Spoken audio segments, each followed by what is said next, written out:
It was not pretty, but trust me, it was not the debacle you probably feel it was, or even maybe I felt in the immediate post game.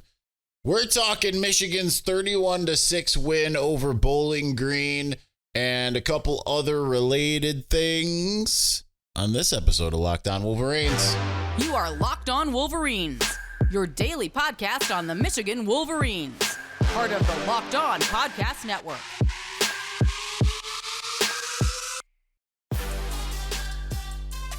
Happy Monday. We're back and doing it. Locked On Wolverines podcast, part of the Locked On Podcast Network, where it's your team every day. I am your man on the ground, Isaiah Hole, publisher of Wolverines Wire through USA Today Sports Media Group. So Michigan wins 31-6 against arguably the easiest team on its schedule. I was going to write an article about reasons why you should not be freaking out over what happened on Saturday. I opted to, well, it's not that I opted not to. I was being pulled in 1,000 different directions on Sunday after getting minimal sleep. So that didn't happen, but and now I feel kind of too late to capitalize on it. So we're going to kind of cover that today as we talk about what happened on Saturday against Bowling Green. It felt bad, right? Of course. I mean, Jase McCarthy had, I think, what was his worst performance in a Michigan uniform. That still stands true from Saturday night. Maybe you weigh the TCU game a little bit differently because it was a bigger game. It's the college football playoff, all of that. But he still gave Michigan a chance to win that game. You're right. He was still he was electric minus two big mistakes, right? This one, he wasn't electric, really. He was errant, had 3 interceptions. The Cornelius Johnson touchdown probably could have been an interception, or maybe it should have been. Just kind of worked out very well for Michigan. Jim Harbaugh noted another one that ended up being a completion, a kind of a fadeaway throw. He said it didn't need to be a fadeaway, which also should have been intercepted. So it really was just not a good day at all for J.J. McCarthy. Let's take a look at the stats to kind of back this up, right? I mean, he still threw for, 65%, 67% in the game, but 143 yards, 2 touchdowns. He got sacked once and had the 3 interceptions. Honestly, though, I think Bowling Green really kind of came to play, too. I think that it was a confluence of events that happened, right? It wasn't just that J.J. McCarthy had a bad day. It was Bowling Green had a plan, and it was evident what was happening during the game, right? You saw Bowling Green say, we are going to play, once we have the ball, we're going to try to keep away from Michigan. We are going to go deep into our snap counts. We're going to try to keep them away. If we score, which they did twice, when we kick it off, we're going to kick it to someone who is not usually handling the football and hope that they make a mistake. It happened 100% once because they turned the ball over with the ball going to Max Bredesen and him fumbling after having a return, and it almost happened again with Braden McGregor. So I thought it was a really good game plan from Bowling Green, but I mean, Bowling Green is still just very overmatched when it comes to playing against a team like Michigan. So hence, a game that feels like it's a bad game for Michigan still ends up being a 25-point win. So that's pretty good. Now, I think that what happened offensively overlooks a little bit of what happened defensively because, yes, Bowling Green did drive the field once and then had a short field for the second field goal. So that feels bad, right? But, I mean, when you look at what they had overall, I mean, you're looking at 124 yards passing. Yeah, there was a 33-yard pass and, to open up the game. I think that was a crazy thing that happened, right? And 117 yards rushing. I mean, they're averaging 2.2 yards per carry, and I mean, 124 yards total on 14 completions isn't a heck of a lot either. So Michigan did its job defensively, and certainly they got the turnovers in the second half to help propel them back. Great start by Chris Jenkins, and then Quentin Johnston, my guy, finally out there with meaningful minutes and makes the most of it. Was super excited. I ran into him randomly, kind of walking back to my car after the game. And it was, if I could have run into anyone walking back to my car after the game, he's the one I would have wanted to run into. So I was really, really proud of him and that he was able to kind of come up and do his thing. But that's just kind of the fate of the game, right? Michigan, in a lot of ways, I mean, they ultimately outplayed Bowling Green offensively. You look at the rushing, obviously. I mean, Blake Corum averaged 8.4 yards a carry. He had 12 carries for 101 yards. I mean, you'll take that every single day of the week. Donovan Edwards, Having talked to him after the game, he felt a heck of a lot better about his performance. 9 carries for 50 yards. That's a 5.6 average. But ultimately, with the duo combined for 151 yards, then there was 169 total yards on the day. So mostly good. Offensive line still had some struggle session here and there. Good job receiving. Roman Wilson wasn't as heavily featured, but still got a touchdown. Cornelius Johnson, I asked Jim Harbaugh about Cornelius Johnson today, and I was like, we haven't seen him be the, anyone that's watched or listened to this show and knows what I'm about to say. He has not been consistent, and suddenly he's out there making these big plays. He is now being consistent. He's snatching balls out of the air. He's the tip drill. All of a sudden, he's deflecting a ball away from a defender, keeping it from being an interception, and secures it going into the end zone. A really incredible performance from him. So there are those positives, but the biggest takeaway for me now that we're out of the non-conference, right? Because the non-conference, they didn't necessarily all have the same trajectory and how they got there, but they all got there. They all had the same thing happen. Michigan buried the team by the midway in the third quarter, and then the backups were in, and you didn't see anything else happen. So that, number one, that is concerning, right? The backup, the second team or third team offense, whatever you want to call whatever collection of guys they're putting out there, are not doing very well. They're not scoring. They have yet to score. But the first team defense for Michigan is also yet to give up a touchdown. Michigan's given up 1 touchdown so far all season long. And the first team offense has only given up 2 field goals, period. That's it. 2 field goals. One of them off of a turnover. So all things considered, pretty good.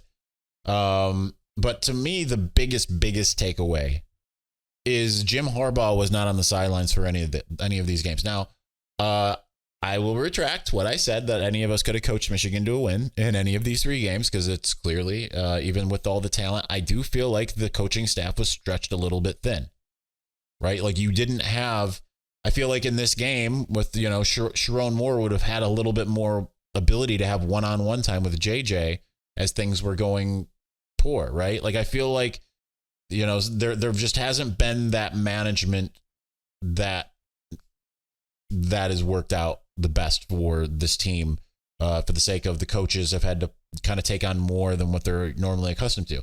Maybe that's an indictment on the coaching staff in terms of being the head coach, but probably not. Probably not, because what it is it basically says, hey, when someone's trying to be an offensive coordinator and a head coach, it's not going to go quite as well as when they can just be an offensive coordinator. Maybe if Sharon Moore was just the head coach and Kirk Campbell was the offensive coordinator and someone else stepped into the quarterback's coach role, then maybe it's a little bit different, right? But when you're trying to do a little too much, they were able to promote an analyst, but for the game. But at the same time, I don't think that's quite the same, right? Right, because Sharon Moore was still the offensive coordinator. It wasn't like they promoted an analyst and that analyst was like, all right, time to do it.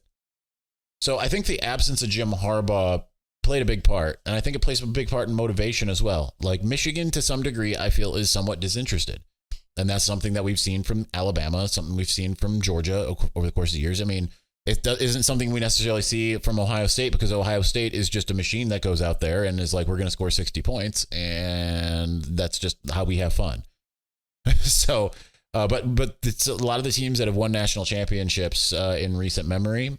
It seems like they have moments of being disinterested, right? Like talking to my best friend about it. It's like Alabama finds itself tied with Citadel, in week 12. That's just the type of thing that happens, coming off of a championship year, going into another one.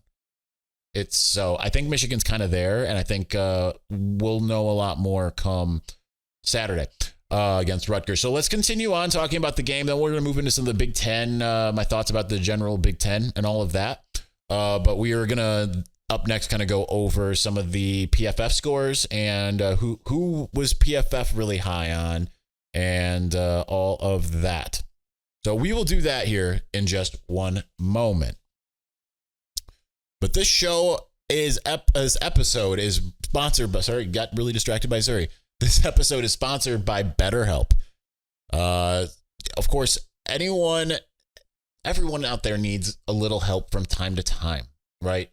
I've seen so many myself, I've seen so many friends go through just tough times, whether it's trouble in relationships, it's trouble with a job. I've seen a relationship coach before, because sometimes things just get a little too much to handle and you need to talk to somebody about it. So I certainly benefited greatly from that experience of talking with a relationship coach. And it certainly helped me see outside of myself and see just how, what can I do to be better, to get out of the doldrums, to be able to see things clearly. So if you're thinking of starting therapy, give BetterHelp a try. It's entirely online. It's designed to be convenient, flexible, and suited to your schedule. Just fill out a brief questionnaire, get matched with a licensed therapist, and switch therapists at any time for no charge. Get a break from your thoughts with BetterHelp. Visit BetterHelp.com/LockedOnCollege to get 10% off of your first month. That's BetterHelp, HELP.com/LockedOnCollege.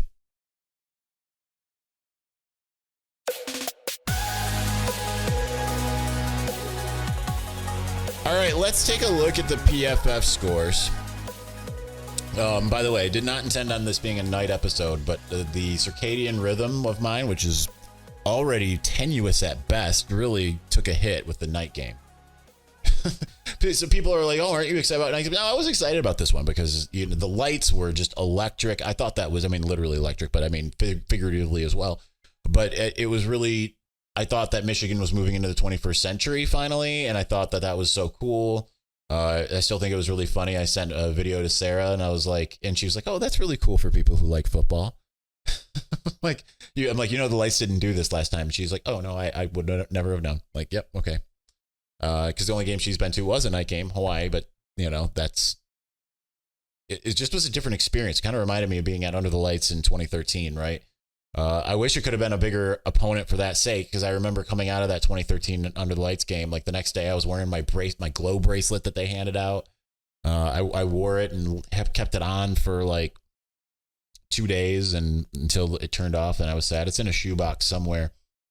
But I remember like going to work the next day and just feeling like, and I remember going to after work and going to get something to eat at Bar Louie and just sitting there at the bar and feeling so cool, right? Like I was at the biggest I felt like I was at the Super Bowl, right? Like I felt like I was at the Super Bowl. So I kind of feel like it kind of was able to kind of give that experience without it being a big opponent.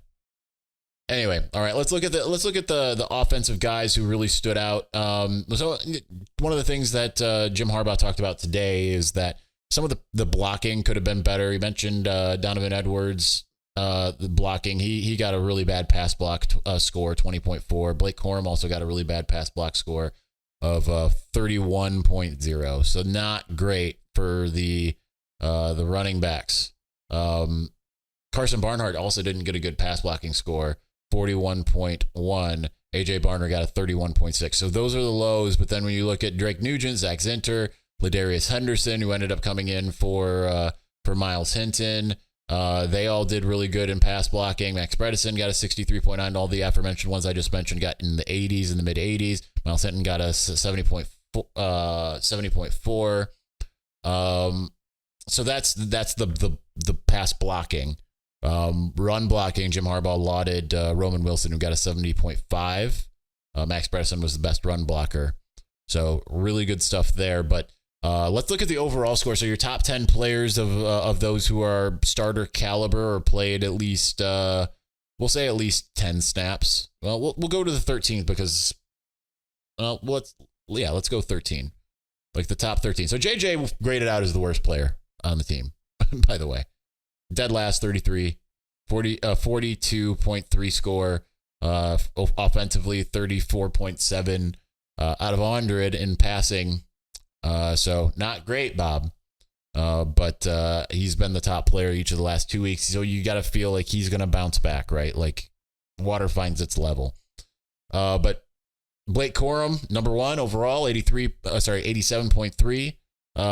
Max Bredesen, 83.7. Cornelius Johnson, 82.7. Colston Loveland, 77.1. Number 5 is Miles Hinton, actually. Even though he got either he was hurt or got replaced, we don't know. Jim Harbaugh didn't know when we talked to him. He said because he didn't get that update.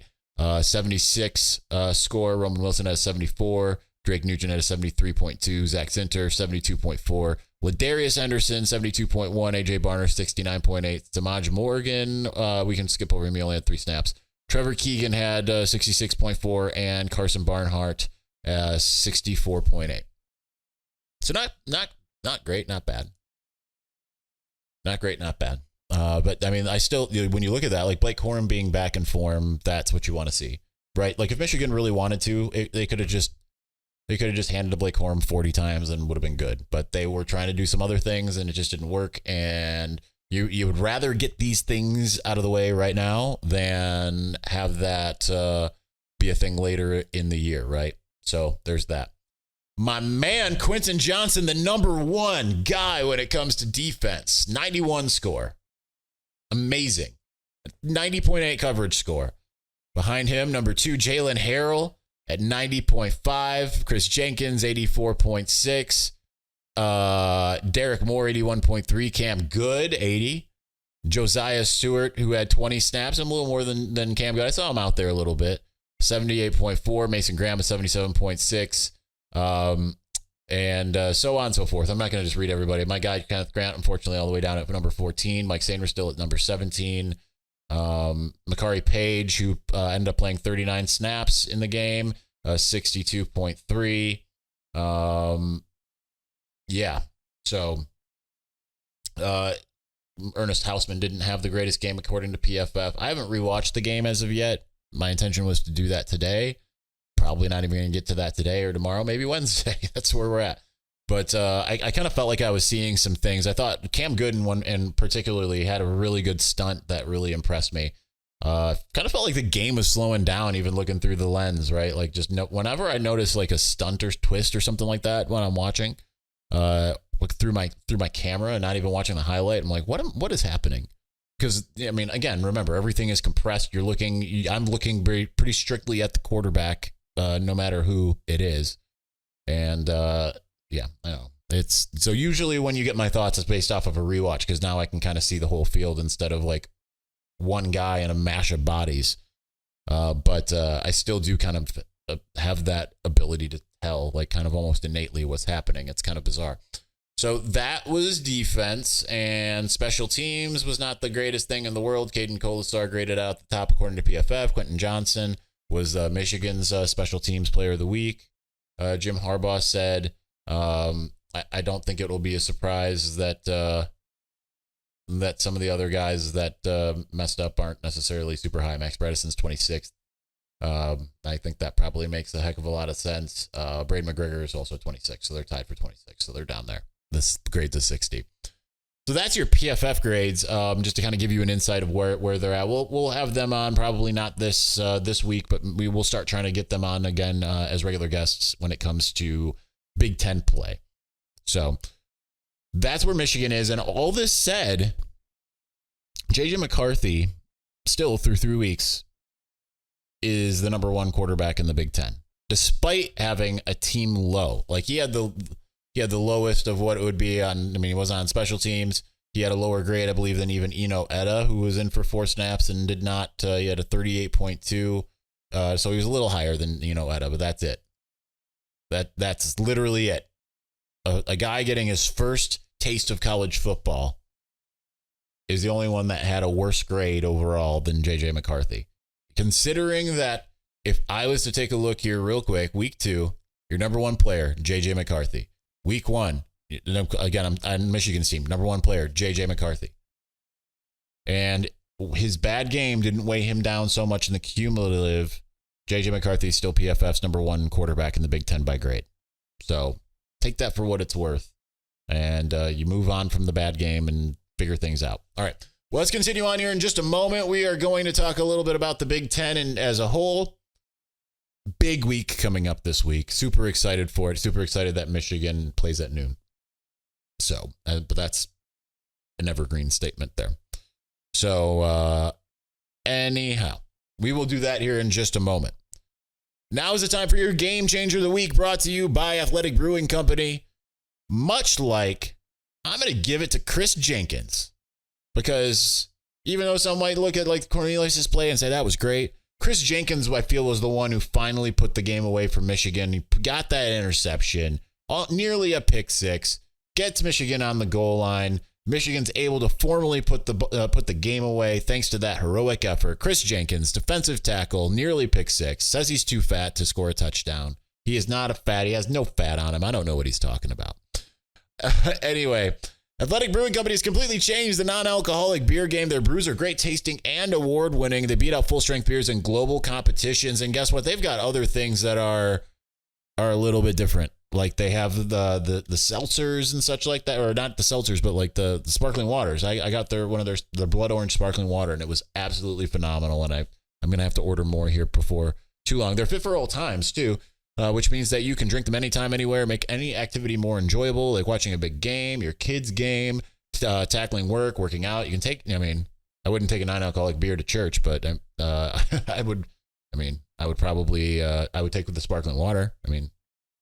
Do that. No hangovers ever. That's the best part, honestly. So you can find Athletic Brewing Company's non-alcoholic brews at a store near you, or you can buy it online at athleticbrewing.com. First-time customers can use the code LOCKEDON to get 15% off of your first online order. That's code LOCKEDON at checkout for 15% off at athleticbrewing.com. Near beer, exclusions and conditions apply. Athletic Brewing Company, fit for all times.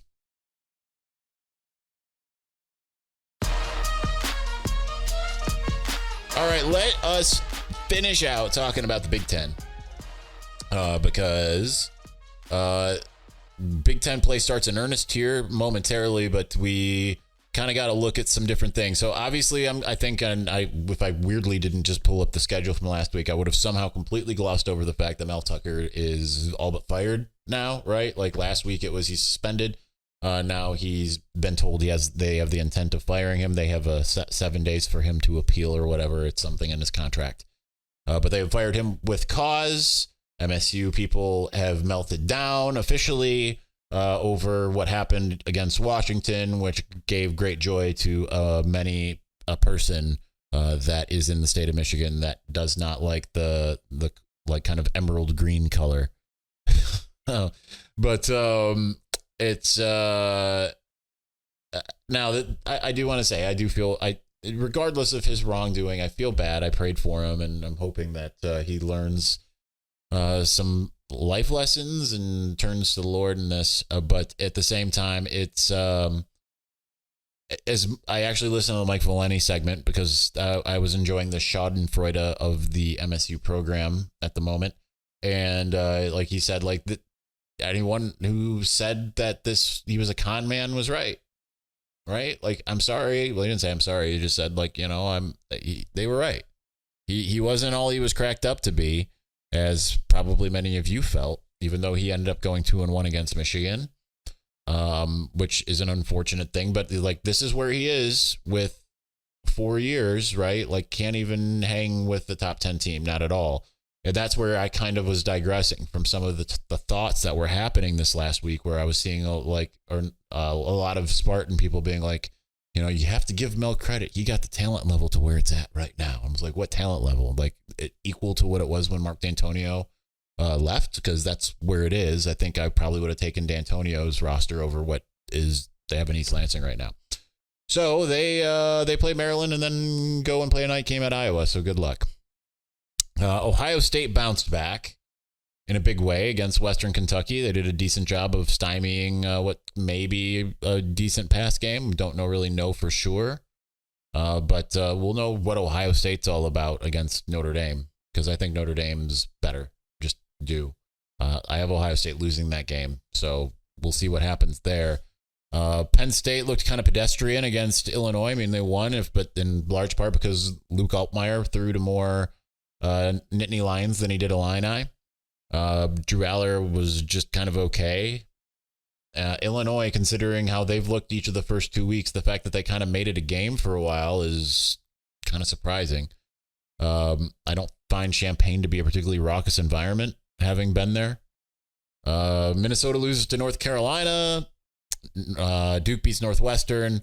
Iowa puts up a bunch of points, and yet for some reason you look at their stats. I'm like, how? Like, they didn't have a defensive touchdown. Cade McNamara didn't have a very good game. Okay. But 41-10, cool. Louisville beats Indiana, but it sounds like, looks like the Indiana found itself a quarterback in Taven Jackson, the Tennessee transfer. So that's something to look out for come week 6. Week 7. I think that's something to look out for. Wisconsin struggles early against Georgia Southern, pulls away, blah, blah, blah. Rutgers, who comes to town this week, beats Virginia Tech. Virginia Tech's no good, but at no point would you think, if you said any time in the last 10 years, Rutgers versus Virginia Tech, who you got, and it's going to be Rutgers by 19 points, you would not expect it. Like, you'd be like, okay, what happened? Everyone on Virginia Tech fall asleep, didn't come to the game or something like that. I know Virginia Tech, not very good lately, but that's still surprising. Nebraska beats Northern Illinois 35-11. They finally get their first win. Yay, finally a big win. Heinrich Harbaugh is the name of their quarterback right now. He actually graded out kind of a middle, and he actually rushed a lot. So that, again, I mean, 150 yards in through the air with 2 touchdowns, nothing to write home about. 21 carries for 98 yards. That's actually, we'll see what it looks like in 2 weeks. And Purdue loses to Syracuse. So those are my thoughts on the Big Ten. I like, you can check out my Big Ten power rankings. I did ding Michigan. I know probably a lot of people are mad at that. They always get mad when I ding Michigan. It wasn't that I put Penn State above Michigan. I did. But it was like Michigan played poor enough. I felt like they deserved to be dinged a bit. Now, would I have changed it, based off of what I said earlier today? Absolutely. But I did this at 3 o'clock in the morning on Sunday. So it's what it is. Anyway, that's it. That's the show. We'll be back on Tuesday, hopefully not at 9 p.m. So we will talk to you then. Thank you for watching. Thank you for listening. Peace.